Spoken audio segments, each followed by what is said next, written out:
এই ভিডিওতে সবচেয়ে কম সময় বিদ্রোহী কবিতার পুরো মূল ভাবটি বুঝিয়ে দিব। শুধু তাই নয়, ভিডিওর শেষে এই মূল ভাব থেকে উদ্দীপক কিভাবে আসে এবং ওটার উত্তর কিভাবে করতে হয় সেটিও জানিয়ে দেব। প্রথমে আমাদের দেখতে হবে বিদ্রোহী কবিতায় আসলে কবি কি বলেছেন। মূলত কবি দুটো বিষয়ের কথা বলেছেন। নাম্বার 1, অন্যায়ের বিরুদ্ধে বিদ্রোহ করা এবং সেটিকে দমন করা। নাম্বার 2, মানব প্রেমের যে বিষয়টি রয়েছে সেটিকে সমুন্নত রাখা।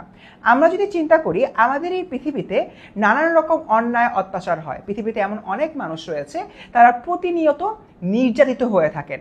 এই ধরনের মানুষদের জন্য অন্যায়ের বিরুদ্ধে কবি দৃঢ়চেতা একটি মনোভাব পোষণ করেন, যাতে করে কোনো প্রকার অন্যায় তিনি এই পৃথিবীতে না অবশিষ্ট রাখেন।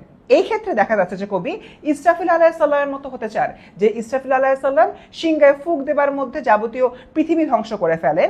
ঠিক তেমনি কবিতায়ও কবি বলেছেন তিনি এই পৃথিবীর যাবতীয় অন্যায় ধ্বংস করে ফেলবেন। তারপরে দেখা যাচ্ছে এই পৃথিবীতে এমন অনেক মানুষ থাকে যারা অপরকে অত্যাচার করে, তারা আসলে অত্যাচারী। কবি এই অত্যাচারীদের বিরুদ্ধে যুদ্ধ করতে চান। এই জন্য কবি নিজেকে একবার বলেছেন নটরাজ, একবার বলেছেন কালাসুর, আর একবার বলেছেন চেঙ্গিস খান। আমরা জানি এই যে চরিত্রগুলো রয়েছে চেঙ্গিস খান এবং কালাসুর, তারা কিন্তু বিভিন্ন সময় বিভিন্ন যুদ্ধ করেছেন, যুদ্ধ করে পৃথিবীর অনেক অংশ জয় করেছেন। নটরাজ যিনি রয়েছেন তিনি হলো প্রলয় নৃত্য করেছেন। তো এরকম একটা জায়গা থেকে কবি বলতে চাচ্ছেন আমরা অত্যাচারীদেরকে একদম ধ্বংস করে ফেলবো, সমূলে উৎখাত করব, তাদের বিরুদ্ধে যুদ্ধ করব। এর পাশাপাশি এখানে তো আমরা পুরোটো জায়গায় কবি কিভাবে অত্যাচারীদের নিধন করছেন, বিদ্রোহ করছেন সেগুলো দেখলাম। তাহলে কি কবির মধ্যে মানব প্রেমের কোনো বিষয় নেই? অবভিয়াসলি রয়েছে। আমাদের এই কবিতার একটা জায়গায় গ্রিক পুরাণের কথা বলা হয়েছে এবং সেখানে গ্রিক প্রেমের দেবতা অরফিয়াসের কথা বলা হচ্ছে। কবি বলছেন তিনি অরফিয়াসের মতোই প্রেমিক। কাদের জন্য প্রেমিক? যারা এই পৃথিবীতে অত্যাচারের শিকার হন, নির্যাতনের শিকার হন, এই ধরনের মানুষের জন্য কবিতার মানব প্রেমটাকে প্রকাশ করেন, যাতে করে তারা পরবর্তীতে আর নির্যাতিত না হন। এবং এই কবিতার মধ্যে আরও একটা গুরুত্বপূর্ণ বিষয় কবি দেখেছেন, যে আমরা যখন এত সব অত্যাচার দেখি এবং অত্যাচারকে আমরা নিধন করি বিদ্রোহ করার মাধ্যমে, যুদ্ধ করার মাধ্যমে, এগুলো করে কবি দিন শেষে একটি শান্তিময় পৃথিবী প্রতিষ্ঠা করতে চান। তার মানে হচ্ছে ধ্বংসের মাধ্যমে নতুনের শুরু করতে চেয়েছেন কবি কাজী নজরুল ইসলাম, এবং এটা ছিল কবির প্রধান লক্ষ্য। আর এই লক্ষ্য অর্জনের জন্য কবি আপ্রাণ চেষ্টা করে যাচ্ছেন।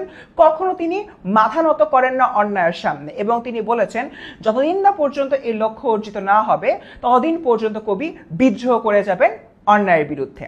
এই ছিল পুরো কবিতাটির মূল ভাব। এবার আসো একটি উদাহরণমূলক আমরা উদ্দীপক নিয়ে আলোচনা করি। সাধারণত এইরকম উদ্দীপক আসে, ধরে নাও ফারহান সাকিব কোনো একটি গ্রামের চেয়ারম্যান এবং ওই গ্রামে একটি অত্যাচার হয়েছে বা নির্যাতনের ঘটনা ঘটেছে।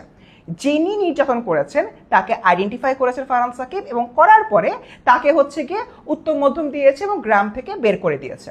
এরকম একটা উদ্দীপক থেকে গ নম্বরের প্রশ্ন আসে, আলোচ্য উদ্দীপকের কোন দিকটি কবির সাথে সাদৃশ্যপূর্ণ?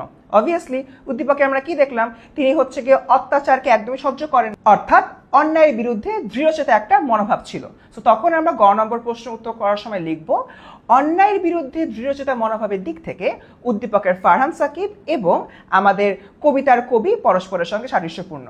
ঘ নম্বরের প্রশ্ন আসবে উদ্দীপকটি বিদ্রোহী কবিতার সামগ্রিক দিককে ধারণ করে না, মন্তব্যটি কি যথার্থ?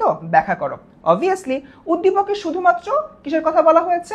অন্যায়ের বিরুদ্ধে দৃঢ়চেতা মনোভাবের কথা। এর পাশাপাশি মানব প্রেমের বিষয়টা এখানে আসে নাই, তারপর বিভিন্ন চরিত্রের বৈশিষ্ট্য এখানে হলো আসে নাই। তো সবকিছু মিলিয়ে আমরা বুঝতে পারছি উদ্দীপকটি আমাদের কবিদের সাথে সামগ্রিকভাবে সাদৃশ্যপূর্ণ নয়। এই কথাটা বলে আমরা ঘ নম্বরের প্রশ্নের উত্তর দিয়ে দিব। কমেন্টে জানাও নেক্সট কোন টপিকের মূলভাব জানতে চাও, আর বিদ্রোহী কবিতার মূলভাবটি মনে রাখতে ভিডিওটি সেভ করে রাখো।